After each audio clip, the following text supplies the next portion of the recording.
Thank you. Am I audible? Yes, ma'am. Okay, great. Okay, so firstly, I have to start with thanking the Mentor Mitr team for reaching out to me and giving me this opportunity to speak here today. And I would like to thank Rachita on her insights so far.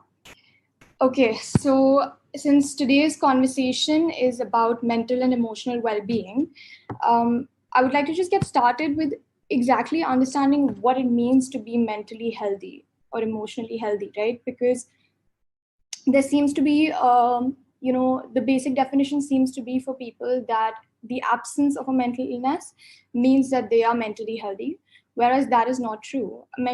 Being mentally healthy and mental wellness has various components.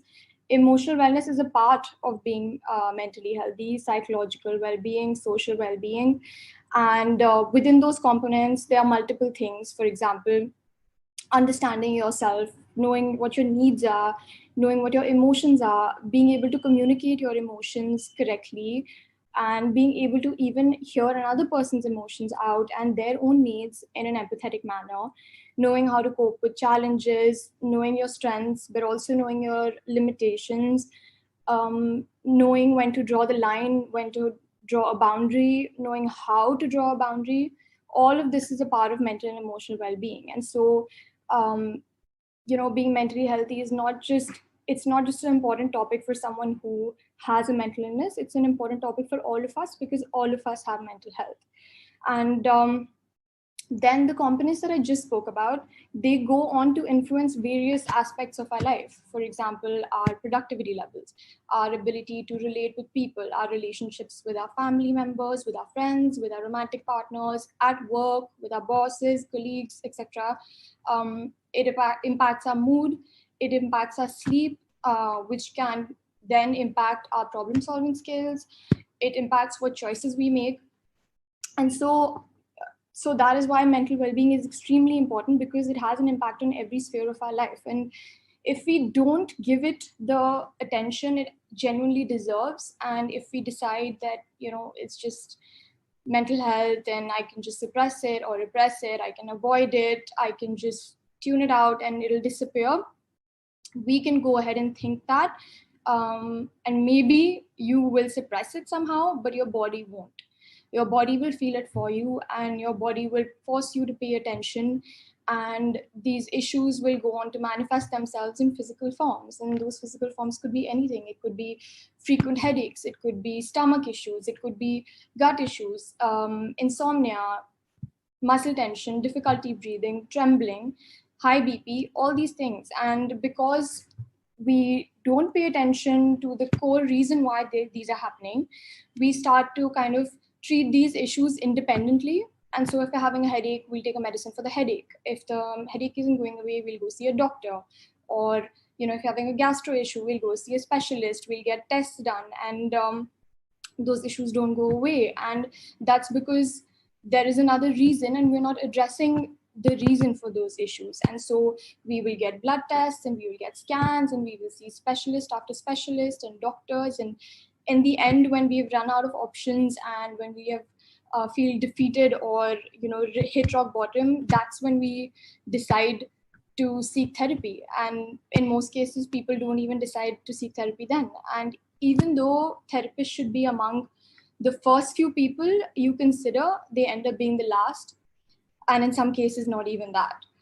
So this brings me to why that may be. Why is it that mental health is undermined and not given as much importance as physical health, even though it's actually not even equally important? It is the same, it's correlated. There are multiple reasons to this. One is because mental health is not as visible as a physical illness. And so we seem to have an easier time being able to accept something that's more tangible and more present. And we can easily accept and empathize when we can visibly see someone who's hurt, someone who's injured, someone who's visibly sick. But mental illnesses are often called invisible diseases because people who do have them may not seem like they have them. And on the face of it, we don't see the person struggling or what they're going through. And so for some reason, maybe that makes it difficult for us to not be able to relate or get an understanding of what they're experiencing and how valid that experience is. Another reason why mental illness is probably more undermined as compared to physical illnesses is because we're not able to understand sometimes the root cause of it or answer the question why. And so when we can't clearly outline a reason or a direct cause, it leads us to invalidate the mental illness, even though that is not how it should be. I mean, let's take, for example, the analogy of cancer. There are multiple reasons why someone has cancer, right? Sometimes there's a direct cause and effect as to someone who smokes a lot has lung cancer, or there is someone who has like direct exposure to a toxic environment and they have cancer, or someone who has had cancer that runs in their family and so it is genetic. And then there are people who have cancer for absolutely no apparent reason, but that doesn't make their cancer any less painful or valid or real than the people who had a clear reason why.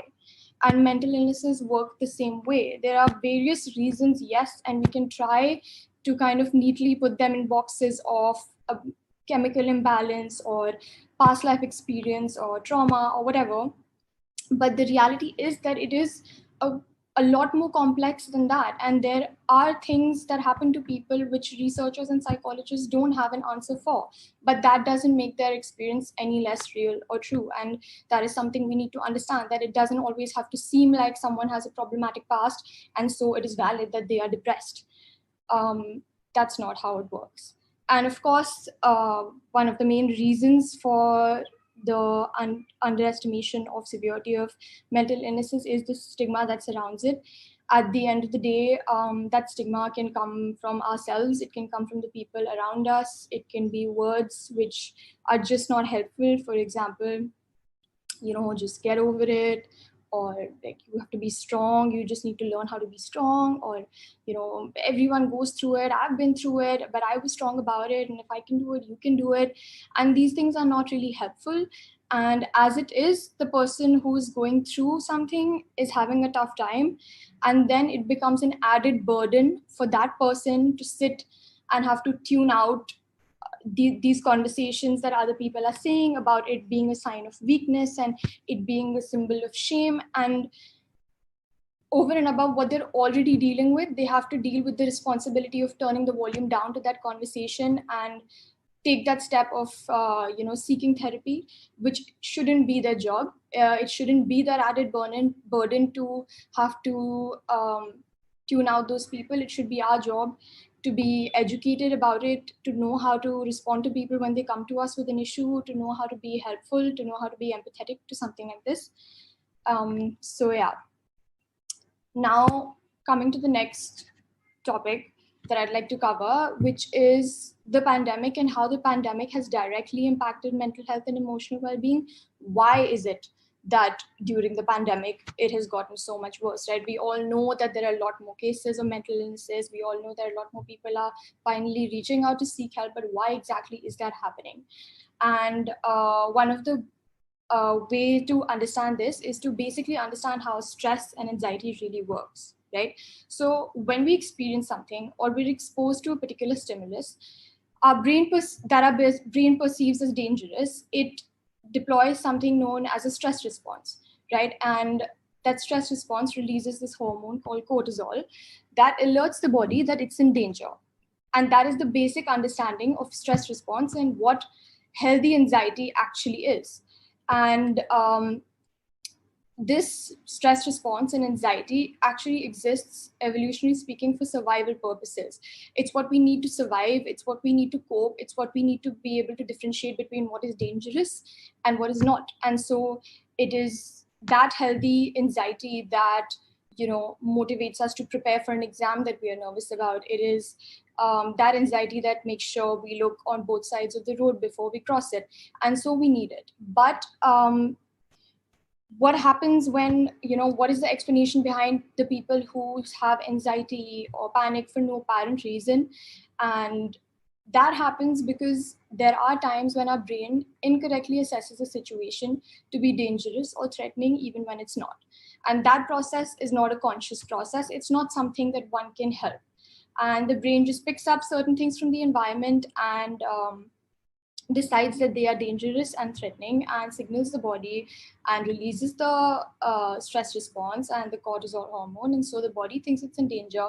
And so we recruit the same survival mechanisms that we have used maybe in the past for something else, which may have worked for us, but it is not required in this particular situation because we are not in danger.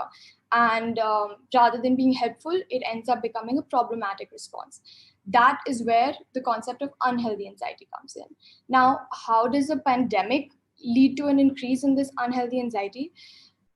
So that's because the more often that that part of our system gets activated, where we perceive a threat and we release the cortisol, and the faster our nervous system starts to react to it, and it becomes easier and easier for our nervous system to access that response. And so, as the frequency of that threat increases, our response time will decrease. And so there may be times that that is happening when you're actually in danger, but there may be times when that's happening when you're not in any danger. And in a pandemic, we are faced with multiple reasons why we get stressed. First and foremost being just how it began. I mean, it came out of nowhere. There was no clear start to it. We didn't know what medicines work for it. Then we were anxious about people around us testing positive, if we've interacted with those people, our family testing positive, elders testing positive, we ourselves testing positive. What precautions should one take? And whether one should get the vaccine or not. If yes, which vaccine should we take? Should we wear one mask? Should we wear two masks? What's going to happen about my job? What am I going to handle? How am I going to take care of my family, my financials? There's so many things. And so we're repeatedly having that stress response. And sometimes maybe it's justified, but sometimes it's not. But it is totally natural for us to become more and more used to having that stress response and get anxious and respond that way. And that is why it is normal, understandable, natural, and common for something like anxiety to get worse during a pandemic. Now, there are many other reasons. Social isolation is one of the major reasons as well. As human beings, we thrive on physical connection. And I don't necessarily mean interacting with a large group of people or going for parties. It's just interacting with even one of your loved ones, your partner, your friends. It has a direct impact on our dopamine levels. And that physical connection is something that was taken away from us when we had to socially isolate. And so that can have a direct impact on our mood, which is why, you hear people say, stay in touch. And it's important to make sure you call your friends or have video calls and just make sure that you stay in touch in other ways, if not physically, so that it can help with your mood, because it does. Also, I think most of us don't understand that a pandemic also qualifies as a traumatic experience. Trauma experiences, had someone experienced, one big bad event, it would be a lot easier and, natural for us to be like, yeah, that's only natural that you're having this issue because, you've gone through something so major. But a trauma event is not just limited to the loss of a loved one or one big bad event or an exposure to some sort of assault or something. Trauma can come in all shapes and sizes, and it means different things for different people. Sometimes it's an end of a relationship, sometimes it is the loss of a loved one, sometimes it's a natural disaster and a global pandemic as well. And so it is totally understandable that it leads to disruption of our mental health. Now, coming to the last bit of our conversation, I would like to leave you with some signs and symptoms which could be early indicators of burnout or breakdown. And so that, if at all you are seeing these signs in yourself or someone you know that this is the time to start paying attention to your mental health and it needs attention. So, feeling fatigued or for no apparent reason is a major one. Feeling detached, a loss of motivation, feeling kind of, a loss of sense of accomplishment, decreased satisfaction in what you're doing, disturbed sleep patterns, if you're noticing that your personal space is starting to get unorganized, or your loss of respect for your self hygiene, all these things fall into that bracket. Increased reliance on external substance use like alcohol or drugs, or unhealthy eating habits where your eating is irregular or you're binging. All these things are signs and symptoms of a burnout or a breakdown. Also, of course, physical symptoms like headaches, BP, gut issues, breathing issues, sweating, shaking, trembling, all of these. So this is what I'd like to share, and I hope that I was able to add some